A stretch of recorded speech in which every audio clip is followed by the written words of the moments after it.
नरहंता बापा देखैला पुअर हत्यार डेम राक्षसी जेजेमा कहिला नाती मृत्युर सत कहानी। बापार द्वितीय विवाह पई बळी पड़िले पुओ जमी देवाकू विरोध करिबारु पुअर तंटी चिपी देला बापा। सेदिन सकेई हेउथिले आज सत कहिले। कहंती मार मृत्यु परे पिलांकू शांति रे रखई दिएनी साबतमा, किंतु एठी घरकू साबतमा आसीबा पूर्वरु पिशाच पालटिथिला बापा। जो हाथ धरी पिलांकू बाट चलिबा सिखाउथिले सेही हाथ रे बापा तंटी चिपी देला।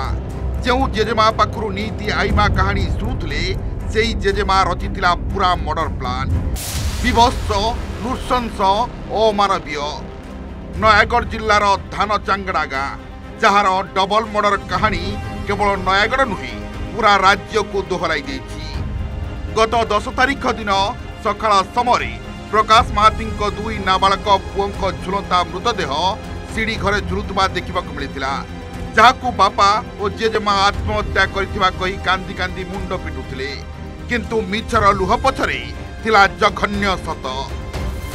आत्महत्या नुहे बरं दुई पुओं तंटी चिपी मारिबा परे झुलाई देइथिबा पुलिस पाखरे अभियोग करथिले मृतकंक मामू ओ आई। परे पुलिस उभय को गिरफ्त कर सबु सत सामना को आनिथिला। बुधवार उभय बापा जेजेमा को धरी सीन रिक्रिएट करिछि पुलिस। 10 तारिख दिन सकाळ आमे खबर पाइलु कि तमर दुई भणजा आत्महत्या करिसंती। तो आमे सेइथरे आत्महत्या रे कारण न नै आमे जणैलु कि आत्महत्या तो नुह, तांकर परिवार लोक मिसी ताको मारी दे आत्महत्यार रूप दउछंती। आमे आसिके पहुंचला परे तो आमे देखिलु कि सेमाने दुई भणजा तळे मरी पड़िसंती। तो आमे तांको परिवार को दोषी कलु कि एथिरे तमर हाथ अछि, एथिरे बहुत जन लोक मिसिकी भी एटाको मर्डर करछंती, जे कि तांकर दादा खुड़ी ओ भेणी भौणी आ तार माँ आ बापा प्रकाश महांती मुख्य आसामी संजय महांती भी एथिरे इन्वॉल्व अछि। जोटा कि आमे एफआईआर कलु। एफआईआर कला परे एसपी पाखु भी जाई कि द्वारस्थ कलु कि मैडम यार ठीक तदंत करंतु। मैडम भी हमकु कथा देथिले कि ठीक अछि, दोषी की निश्चय दंड दिया जिवो। आज स्पॉट पर तो प्रकाश महांती को क्राइम ब्रांच नै कि जाइथिले तांकर गाँ घर को, जोठी कि से मर्डर करिथिला तार दुई पुओं को। किंतु आमे एथिरे खुशी अछु क्राइम ब्रांच यार उपयुक्त न्याय हमकु देबे, एथिरे आमे खुशी अछु। फिर भी आमे दाबी करछु कि जेंदी आसामी को ठीक फांसी दिया जाऊ और तार दंड विधान ताको मिलू, एटा मोर दाबी। गत 2 वर्ष तळु प्रकाश को श्री मृत्यु हेबा परे से द्वितीय विवाह करबाकू चाहुथिले, हेले पिला माने याहाकू विरोध करथिले। सही कारणरू दुई पिलांको बेकरे गामुछा बिड़ी श्वासरुद्ध करी हत्या करा परे सेमानंकु एक लुगार दुई मुंडरे बांधी सीढ़ी रे ओहलाई देथिला पिशाच बापा। प्रकाश एवं तांको मां एमिति अभिनय करथिले जे समस्ते भाबुथिले आत्महत्या बोली। सेपटे ई घटना रे आउ एक अभियोग आनिछंती मामू घर लोक। हत्या घटना पछरे द्वितीय विवाह सह जमीबाड़ी विवाद बोली कहिसंती दुई नाबालकंक मामू। दुई नाबालकंक पियूसी और पियूसा संपृक्त थिबा नै से अभियोग करिसंती। भौणी को प्रकाश किछि जमी देथिबारु बड़ पुओ याहाकू विरोध करथिले, तेणु दुई भणजांकू बाटरू हटेबा पई समस्ते मिलिमिशि एही कांड करिथिबा मामू घर लोक अभियोग करिसंती। खूब शीघ्र अन्य 4 अभियुक्तंकू गिरफ्त करिबाकू सेमाने एसपी को निकट रे दाबी करथिले। हमर क्राइम ब्रांच आसी तदंत करूछंती आ ठीक तदंत करियो बोली हमर आशा अछि। आमे भी एटा कहियोकू चाहूछु कि दोषी की ठीक दंड दबा दरकार। आ एथरे दुई जन नुहंती, एथरे बहुत जन तांको परिवार बहुत जन एथरे हाथ अछि।